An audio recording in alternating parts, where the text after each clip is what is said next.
Hey everyone, welcome back to another video. It is my 40-week pregnancy update. Today is my estimated due date. It's August 15th. That was my due date. I know that most babies are not born on that date, only about 5%. That's why I'd never mentioned it before. But now that it is over, or for me now it is the due date today, but when you're watching this, the due date has passed. That's why I will tell you now. Let's jump right into this update of 40 weeks.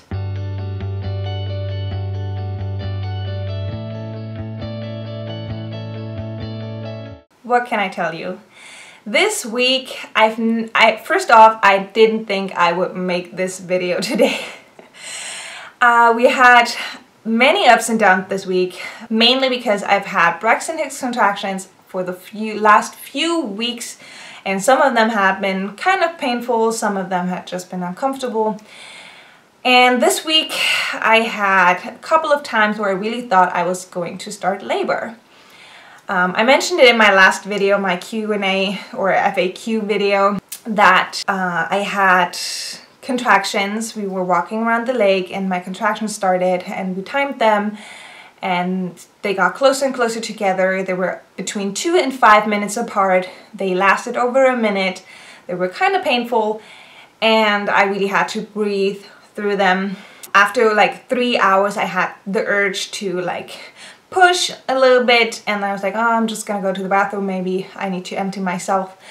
I went to the bathroom, did that. I had bowel movements and I was like, okay, maybe everything is clearing out now so that the baby can come later tonight. I was kind of excited at this point, and then I had another contraction. It was really painful. I was just like laying on my bed, swinging my hips back and forth, and then it stopped.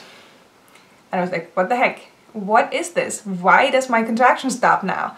It has been 3 hours. What is going on? Nothing came back, nothing at all. I was like, well, then we're just gonna go to bed now and see what happens. And nothing happened. That was the beginning of this week. So I was like, this is a bummer. That happened, I think it was about 4 times now. Yep, nothing happened. I was so frustrated at one point because having painful close contractions that are really consistent didn't mean anything for me. So I didn't even take them seriously anymore. I didn't even call my husband when he was at work and I had painful contractions because I was like, it's not the real deal anyways.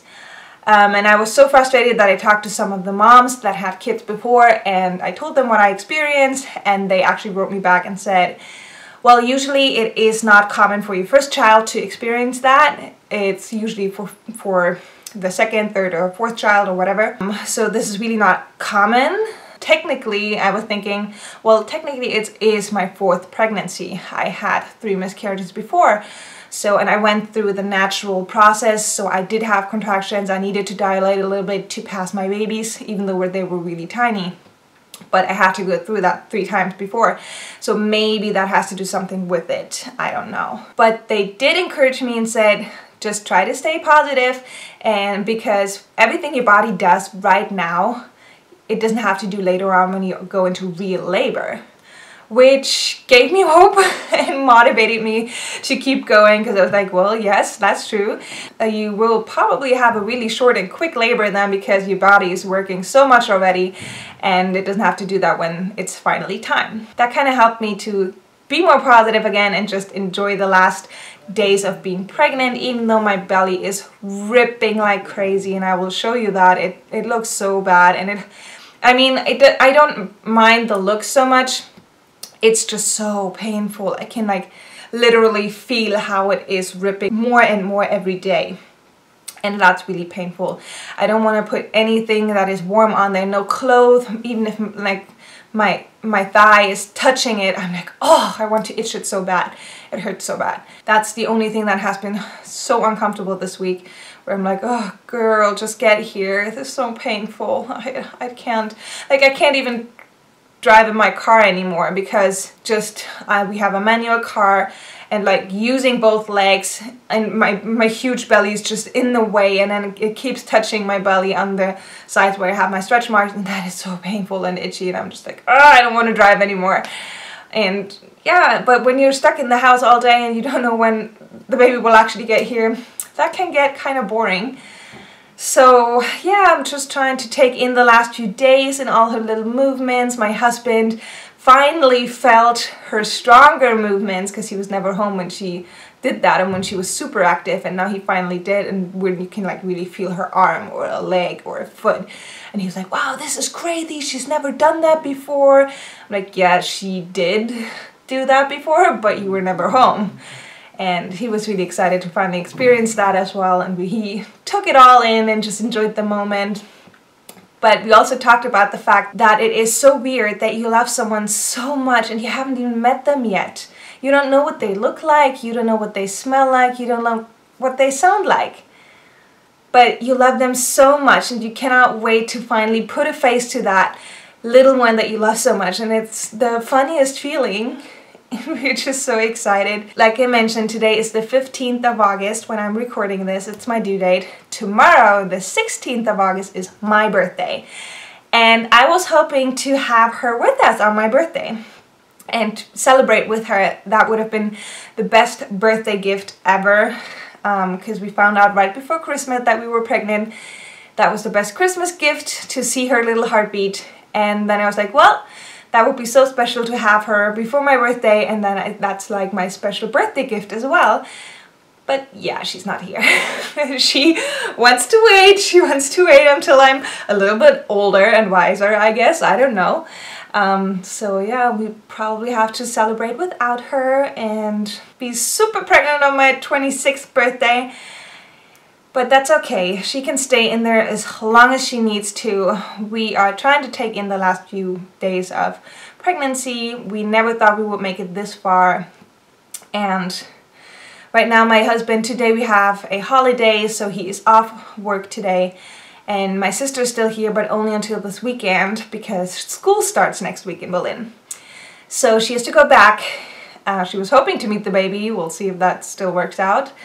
But they are working on the living room today together and try to get as much done as possible before the little one gets here and take the time that they have now that he's not working today. So now the countdown is done, and now we are in this awkward stage of we don't know when she will get here. We don't know how long it will take and how many more days because her due date is past. I'm just so excited. I can't wait to finally meet her. It's just, I'm so happy. I'm happy that we made it this far, and I'm happy that we're here, and now we're so ready to finally meet her and put a face to that little one. And you will definitely know I uploaded a video. I will put it online as soon as she is here and let you know that she is here, that we are snuggling as soon as she makes her appearance. I will also post it on Instagram to let everybody know that she's here when she gets here. But we are just giving her time that she needs to get here. We're not interfering with anything, and we're just waiting and praying. Oh yeah, there's one more thing that happened this week, that when I thought that birth is about to start. When I edited the last video, I was sitting on a bouncing ball for like 3-4 hours, and when I stood up, my underwear and my pants was soaking wet. I was like, what happened here? That was kind of weird. So I changed clothes and I was like, oh, maybe my water broke. And I was waiting to see if there's more coming out. Nothing happened for a few hours. Then when I was laying down, my husband came home from work. We laid down, I was laying on the side, and then I felt something trickling down my leg again. I was like, again, water, it's super liquidy. What is this? Didn't smell like anything. And changed again to see if there's more coming, because usually when it kind of rips open, but it doesn't really break because she's so low, then it can still close again, and that doesn't mean that labor is starting. So we waited another few hours, and it happened again in the kitchen. Something was trickling down my leg, and I was starting to get a little bit excited. I was like, oh, maybe this is it. Maybe my water's breaking. Maybe the contractions will pick up soon. Let's just keep an eye on it and we'll see. We went to bed that night. Nothing happened. The next day, nothing happened. And it has been 2 days now. no more water, and like I said, just the regular normal contractions that I've had for a while now. Last night I didn't sleep really well because I had pretty painful contractions, but nothing consistent and nothing like before, so nope, baby's still so comfortable in there. But yeah, that's like a few things that happened why I thought it was starting, but nothing happened actually. So, but now I want to end this video. I don't know when I will see you next. Stay tuned for that. Thank you guys so much for watching. Thank you so much for all the well wishes for our birth. We're really looking forward to it. I'm so excited to see what will happen, and I'm excited to share my experience with you as soon as it happened. So thank you guys so much for watching, and I will see you guys in my next video. Bye guys.